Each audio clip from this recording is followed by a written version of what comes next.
What's up, Hoosiers fans? My name's Zach Greene, reporting live from Bloomington, Indiana, and today we're going to preview the Maryland Terps versus Indiana Hoosiers football game. The game will take place at 12 p.m. on Big Ten Network on Saturday. Both programs are on their last leg. They're not really playing for a lot, and it'll be more of a momentum game and for both programs to build confidence. So, with that being said, let's get right into the video. This is Indiana, yeah, we do it big. Bossing on the Big Ten, you know what it is. Cause this is IU, you. This is IU, you. We got banners on the... On Saturday against Ohio State, the Hoosiers' offensive story was the same as all season: disappointment. On their first drive, the Hoosiers drove down the field and scored on a 7-yard pass from Jack Tuttle to tight end Peyton Hendershot. However, on that same play, Tuttle went down with an injury and was out the rest of the game. This led the way for true freshman Donovan McCulley to receive some snaps, and also walk-on Grant Gremmel to receive some snaps as well. However, with the offensive play calling, Donovan McCulley was not able to throw the ball very much, only throwing 6 passes and completing 1. But if the Hoosiers want to win on Saturday against Maryland, they need to unleash the playbook for McCulley. True freshman Donovan McCulley is now assumed to get the start against Maryland, with both Tuttle and Penix out for the foreseeable future. Now this means that offensive coordinator Nick Sheridan needs to open up the playbook for him and let him get some passes and use his legs as much as he possibly can.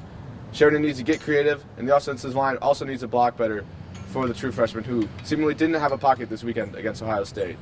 So while the quarterback room is in question right now and Donovan McCulley's development is getting sped up due to injuries, the wide receivers and the running backs need to step up and help the true freshmen get more comfortable throughout the game. Ty Freifogel and Miles Marshall need to work on catching the ball and then running, rather than trying to make a play before they even catch the ball. And Stephen Carr just needs to continue to put his head down and rush through the line and continue to get yards and better field position for the Hoosiers. So the offense, again, needs to really come together, improve their play, execute with better schemes and better play calling, and hopefully they get some momentum and get something right and figure something out this weekend against Maryland. It was no surprise, but the Indiana Hoosiers defense could not slow down the number 1 ranked offense in college football in the Ohio State Buckeyes. As the game started, Ohio State quickly marched on a 12-play drive down the field for a touchdown. After a quick response by the Hoosiers to tie the game, Ohio State went on another long drive.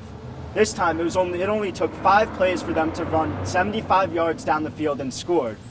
This was just the start of their first half demolition against the Hoosiers. By the time halftime rolled around, it was already a 40-point game. The reason for the large halftime score was due to the fact that the defense missed so many tackles and allowed the running backs of Ohio State to march down the field. 2 times, Trevon Henderson, Ohio State's running back, danced his way untouched for 20-plus yard touchdowns, something that the Indiana defense has not been accustomed to seeing. Bounce right back up to Stroud. He'll throw it here, and it's a screen pass. Henderson breaks the tackle inside the 5. Henderson to the end zone. Touchdown, Ohio State. The Hoosiers were already at a disadvantage as cornerback Reese Taylor was injured and inactive. Tywan Mullen tried to play a couple snaps, but he was held out of the rest of the game due to an injury. This allowed Ohio State quarterback C.J. Stroud to run rampant. He threw for 266 yards and 4 touchdowns overall in the game, something the Hoosiers cannot do moving forward. Looking ahead, the Hoosiers will have another opportunity to go up against one of the better quarterbacks in the Big Ten. Talia Tagovailoa, the brother of Miami Dolphins quarterback Tua, can either beat the defense with his feet or with his arm. Something the Hoosiers will need to do is get after him quickly and blitz a lot to make him feel unsafe in the pocket.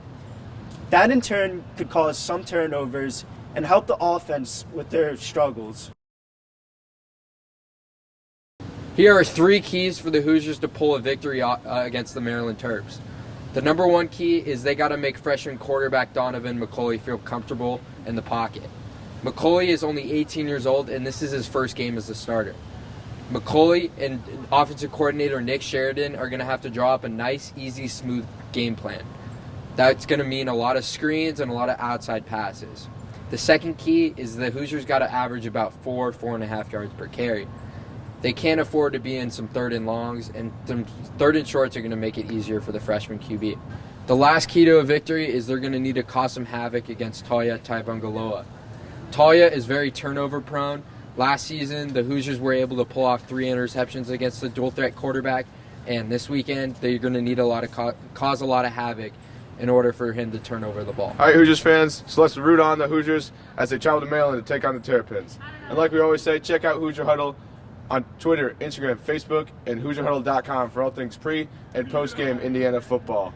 That's it from us. We'll see you next week. Go Hoosiers.